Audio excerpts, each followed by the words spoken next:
Hello friends, எப்படி இருக்கீங்க? நல்லா இருக்கீங்களா? இன்னைக்கான வீடியோவில் பார்த்தீங்கன்னா சூப்பரான ஒரு ஹெல்த்தியான லஞ்ச் பாக்ஸ் ரெசிபி தான் பார்க்க போகிறோம். கொத்தமல்லி சாதத்தோட வந்து ஸ்பெஷல் ப்ரோட்டீன் இன்க்ரீடியன்ஸ் எடுத்துருக்கீங்க. கண்டிப்பாக அதை மிஸ் பண்ணாமல் பாருங்கள். அதுக்கு நான் ஒரு மிக்ஸ் ஜார் எடுத்துருக்குறேங்க. இதில் வந்து நம்ம ஒரு 8 மிளகு சேர்த்துக்குங்க, 6 பூண்டு சேர்த்துக்குங்க. பூண்டு பார்த்தீங்கன்னா செரிமானத்துக்கு நல்லது. இதில் பார்த்தீங்கன்னா ஸ்ப்ரவுட்ஸ், அதாவது நைட்டே ஊற வச்சு ஒரு நாள் ஃபுல்லாக வந்து முளை கட்டின பயிரை சேர்த்துருக்குறாங்க. இதில் வந்து 3 காரத்திற்கு வந்து பச்சை மிளகா சேர்த்துக்குங்க. மெயின் இன்க்ரீடியண்ட்டான கொத்தமல்லி, இதில் வந்து அதிகப்படியான அயன் இருக்குதுங்க. இதில் தேவையான இந்த உப்பு சேர்த்துக்குங்க. இது வந்து மிக்சியில் வந்து நல்லா கொரகொரப்பாக அரைச்சிட்டு வந்துடுங்க. இப்போ அரைச்சிட்டு வந்தாச்சு பாருங்கள், இந்த அளவுக்கு வந்து கொரகொரப்பாக அரைச்சிக்கோங்க. இப்போ வந்து ஒரு இரும்பு வானொலி எடுத்துக்கோங்க. இதில் வந்து நான் செக்கில் ஆட்டின நல்லெண்ணெய் சேர்த்துருக்குறேங்க. உங்களுக்கு விருப்பமான எந்த எண்ணெயும் கூட சேர்த்துக்கலாங்க. இதில் நெய் கூட சேர்த்து ஆட் பண்ணுங்களாங்க.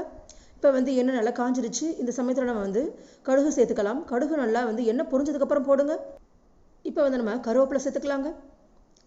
1/4 கப் அளவுக்கு வந்து நம்ம கடலைப்பருப்பு சேர்த்துக்கலாங்க. இதை வந்து நல்லா பொன்னீர் மாறும் வரைக்கும் நல்லா வறுத்து எடுத்துக்கோங்க. பருப்பு பார்த்தீங்கன்னா நல்லா கரஞ்சினஸாக இருக்கணும், அதனால் ரொம்ப வேக விட்டுறாதீங்க. பாருங்கள், இந்தளவுக்கு வந்து லேசான ஒரு ப்ரௌனிஷ் கலரில் வந்து வரணுங்க.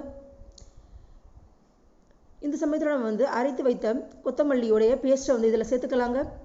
ஒரு மூடி போட்டு மூடி வச்சுட்டு அந்த தண்ணியெல்லாம் வந்து வத்தும் அளவுக்கு வந்து நம்ம மூடி வச்சுக்கலாங்க. பாருங்கள், மூடி வச்சிடலாங்க.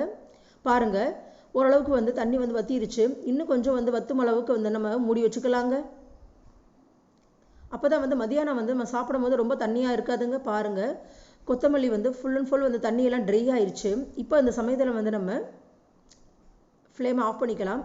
ஃப்ளேமை ஆஃப் பண்ணிட்டு தான் நம்ம சாதம் சேர்க்கணும். நான் இதுக்கு தங்க சம்பா அரிசியை வந்து இதில் சேர்த்துருக்குறேங்க. மண் சட்டியில் தான் வேக வச்ச ரைஸ்.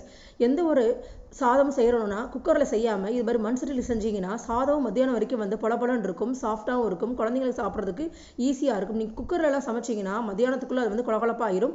மத்தியானம் பார்த்தீங்கன்னா சாப்பிட்ற மாதிரியே இருக்காது, ஒரு கஞ்சி வடிவத்தில் இருக்கும்.